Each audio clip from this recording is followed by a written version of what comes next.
حضرت عمر رضی اللہ تعالیٰ عنہ نے ہر سٹی میں پہلی بار پولیس کا سسٹم بھی بنایا اور ان سٹی کے بازاروں میں پرائزز کو کنٹرول رکھنے کے لیے بھی ایک ڈپارٹمنٹ بنایا اور اسپیشل مدینہ کے بازار کو کنٹرول کرنے کے لیے ایک عورت سپا بنت عبداللہ کو اس کا لیڈر بنایا۔ یہ اس زمانے میں بہت ہی عجیب بات تھی کہ حضرت عمر نے اتنی امپورٹنٹ پوسٹ پر ایک عورت کو کیسے بٹھایا، لیکن حضرت عمر صرف میرٹ کو دیکھ کر ہی فیصلہ کیا کرتے تھے۔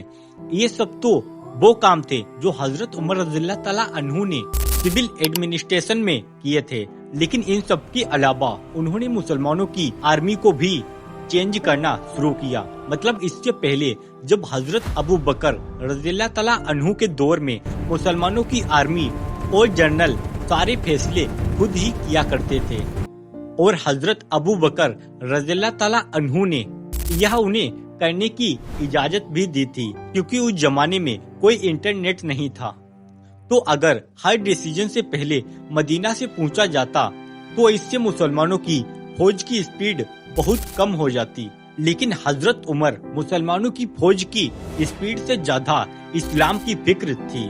کیونکہ دیکھا جائے تو مسلمانوں کی اس امپائر سے بھی بہت بڑی چنگیز خان نے امپائر بنائی تھی، لیکن وہ صرف 100 سالوں میں بالکل ختم ہو گئی۔ لیکن حضرت عمر رضی اللہ تعالیٰ عنہ چاہتے تھے کہ اسلام اس امپائر کے بعد بھی آنے والے ہزاروں سال تک دنیا میں قائم رہے، تو انہوں نے اپنی آرمی چیف خالد بن ولید کی طرف ایک لیٹر بھیجا اور انہیں اس امپائر کے نئے رول سمجھائے۔ ہر ڈیسیجن سے پہلے مدینہ میں خلیفہ سے پوچھنا لازمی ہے۔ اس کے علاوہ حضرت عمر نے مسلمانوں کی فوج کے اندر کچھ اسپائسز بھی بیٹھائے، تو ان جنرلز کو بتائے بغیر ان کی ہر خبر حضرت عمر تک پہنچاتے رہتے تھے۔ خالد بن ولید نے جب حضرت عمر رضی اللہ تعالیٰ عنہ کا یہ لیٹر پڑھا کہ ہر ڈیسیجن سے پہلے مدینہ میں خلیفہ سے پوچھنا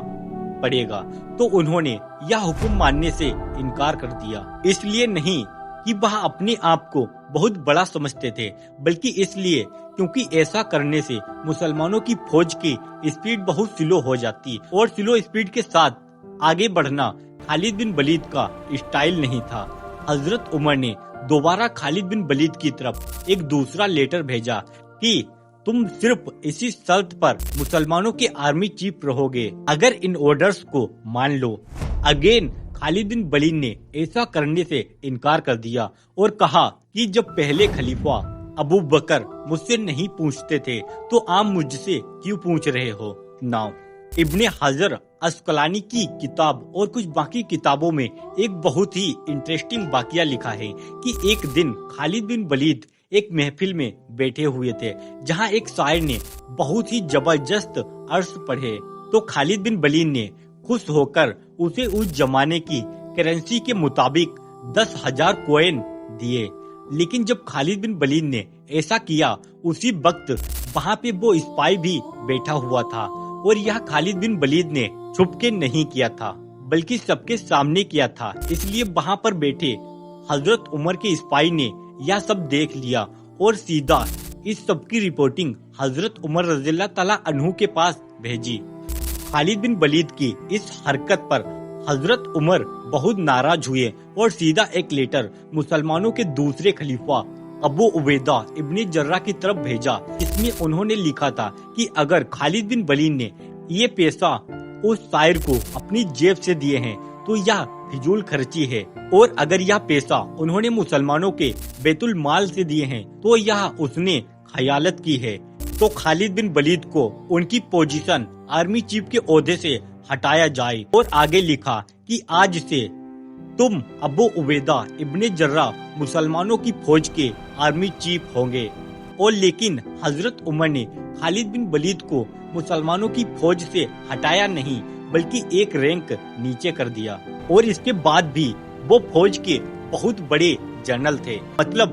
اس فوج کے دوسرے سب سے بڑے جنرل تھے۔ جب ابو عبیدہ ابن جرہ نے خالد بن ولید کو حضرت عمر کا یہ لیٹر دکھایا تو چاہیے تو یہ تھا کہ خالد بن ولید کو بہت سخت غصہ آتا کہ ان کی ساری محنت मतलब पहले अरब फतह करना, उसके बाद पर्शियन एम्पायर फतह करना, फिर रोमन एम्पायर को फतह करने के बाद उनको यह सिला दिया जा रहा है। लेकिन यह लेटर पढ़ने के बाद खालिद बिन वलीद ने कहा,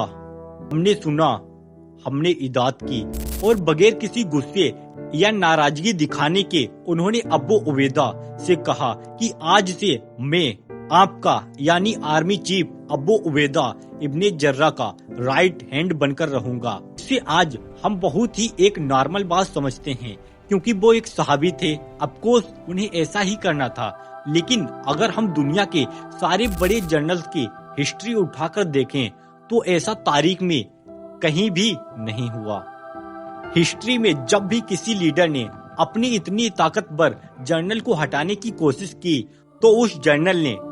हमेशा बगावत की या बगावत करने की कोशिश की। फॉर एग्जाम्पल, इससे पहले पर्शियन बादशाह खुसरो ने जब अपने जर्नल को हटाया तो रुस्तम ने उसी के खिलाफ ही बगावत कर दी, और रोमन एम्पायर के जनरल पंपी ने भी बगावत की। और इवन आज के मॉडर्न दौर में भी जब पाकिस्तान के प्राइम मिनिस्टर नवाज शरीफ ने अपने पावरफुल आर्मी चीफ मुशर्रफ को हटाने की कोशिश की तो मुशर्रफ ने उल्टा उसे ही हटाकर पूरे मुल्क पर कब्जा कर लिया। इन सारे जनरल्स की खालिद बिन वलीद के सामने कोई औकात नहीं थी, क्योंकि खालिद बिन वलीद को आज तक दुनिया के सबसे बड़े जनरल्स में से एक माना जाता है। लेकिन जब हजरत उमर ने उन्हें अपनी पोजीशन आर्मी चीफ के ओहदे से हटाया तो उन्होंने बहुत ही पावरफुल होने के बावजूद भी कुछ नहीं किया और अपने लीडर खलीफा के ऑर्डर्स मान लिए। इस वक्त मुसलमान बहुत ही सख्त सिचुएशन में थे, एक तरफ रोमन और दूसरी तरफ पर्शियन एम्पायर। अगर खालिद बिन वलीद भी बगावत कर देते तो मुसलमानों की एम्पायर हमेशा के लिए खत्म होने का खतरा था। नाउ इस मसले पर जितनी मैंने रिसर्च की उसमें मैंने देखा कि इस वाकया में हजरत उमर और खालिद बिन वलीद के अलावा एक थर्ड बहुत ही इम्पोर्टेंट किरदार है। मतलब एक तो हजरत उमर थे जिन्होंने बगैर किसी की परवाह किए मदीना की रियासत को स्ट्रॉन्ग करने के लिए इतना बड़ा फैसला लिया। दूसरे खालिद बिन वलीद जो इतने पावरफुल जनरल होने के बावजूद ऐसा कोई स्टेप नहीं उठाया जिससे मुसलमानों की एम्पायर को नुकसान पहुँचे। और तीसरा, इस एम्पायर की आवाम पब्लिक आर्मी चीफ के ओहदे से हटाए जाने के बाद एक दिन खालिद बिन वलीद मुसलमानों के एक ग्रुप से खिताब कर रहे थे। इसमें उन्होंने मुसलमानों के सामने खड़े होकर फरमाया कि मुझे शाम सीरिया फतह करने के लिए भेजा गया और जब मैंने पूरा शाम फतह कर लिया तो उमर ने मुझे अपनी पोजीशन से हटा दिया। अब जैसे ही उन्होंने यह बात की तो मुसलमानों के क्राउड से एक आम सा सोल्जर खड़ा हुआ और उसने कहा कि ए मेरे सरदार, ऐसी बातें क्यों कर रहे हो, क्योंकि इन बातों से फितना पैदा हो सकता है। मतलब उस जमाने में मुसलमानों की इस एम्पायर की आम पब्लिक में भी इतना सहर था कि वो यह बात बहुत अच्छी तरीके से जानते थे कि अगर कि चाहे जो भी हो जाए लीडर लीडर होता है और जनरल सिर्फ एक जनरल। खालिद बिन वलीद को हटाने से सिर्फ उन्हें ही नहीं बल्कि पूरे इस्लामिक एम्पायर में एक कंफ्यूजन फैल गई कि आखिर क्यों हजरत उमर ने इतने सख्त टाइम पर खालिद बिन वलीद को हटा दिया,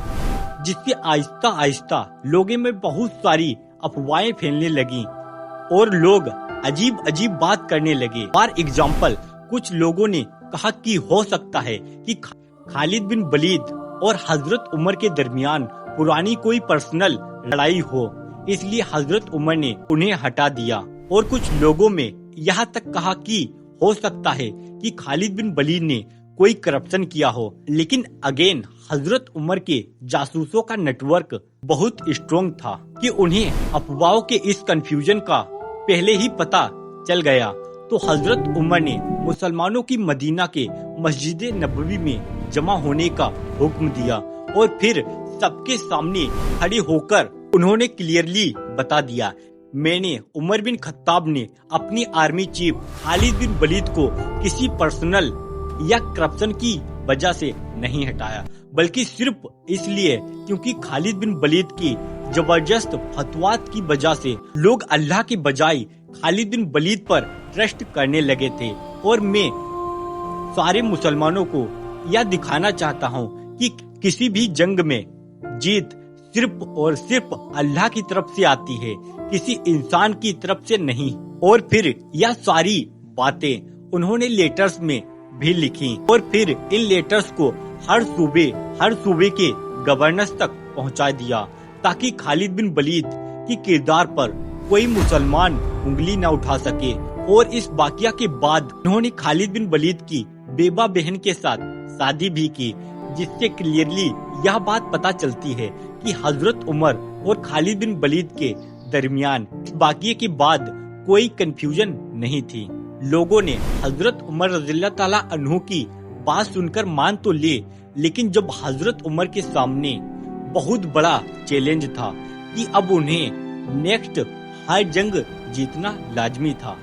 क्योंकि अगर मुसलमान खालिद बिन वलीद के जाने के बाद जंगे हारने लगते तो लोग हमेशा के लिए हजरत उमर के इस डिसीजन को गलत समझते। नाउ आप सल्लल्लाहु अलैहि वसल्लम की वफात के बाद अबू बकर रज़ियल्लाहु ताला अन्हु की खिलाफत में अरब के बहुत सारे कबीलों ने मदीना की रियासत से बगावत की, जिन्हें फिर खत्म कर दिया गया था।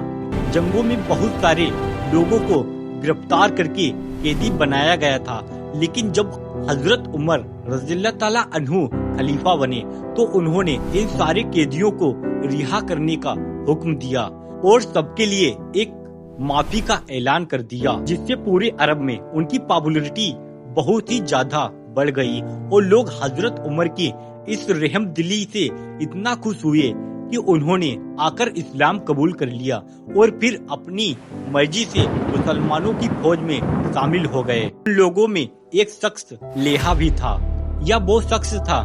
जिसने इससे पहले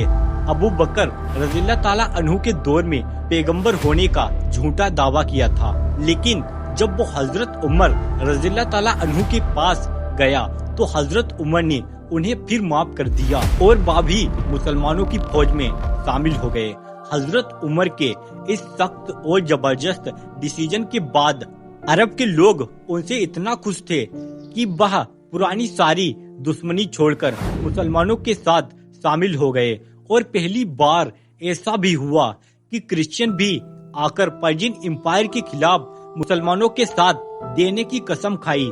तो जब हजरत उमर ने मुसलमानों और क्रिश्चियन को मिलाकर पर्शियन एम्पायर के खिलाफ एक नई आर्मी बनाई। इस फौज ने मुसन्ना की लीडरशिप में पर्शियन एम्पायर की बहुत बड़ी फौज को हराया। At the same time Abu Ubaidah ibn Jarrah की लीडरशिप में भी मुसलमानों ने रोमन एम्पायर में भी बहुत बड़ी फतह हासिल की और इस तरह पूरी दुनिया ने देखा कि मदीना की रियासत मुसलमान खालिद बिन वलीद के बगैर भी जंग जीत सकते हैं और हजरत उमर रज़ियल्लाहु ताला अन्हु का प्लान कामयाब हो गया। लेकिन अब मुसलमानों की तारीख की सबसे बड़ी जंगे और जंगे कासिया बहुत ही करीब आ चुकी थी।